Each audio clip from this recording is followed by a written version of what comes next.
Store pending. Ito nga po yung tatapusin bukas po ito ni EJ. Hotspot po namin ay wala. Ito po yung issue receipt namin. May 21. Ito po yung issue receipt namin. BSR printed at 6:30 PM po. Consumable po namin ay 20 po.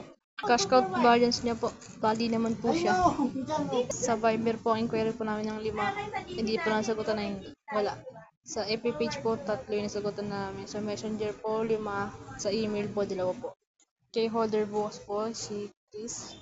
New employee journal fill up, wala pa naman po. Yung basura po, natapon na po yan. Yan, dito po sa production area, patayin na natin yung mga nakabunot na. Ay, yung mga nakabunot pala. Ay, sasaksak. Papatay natin. Yan po.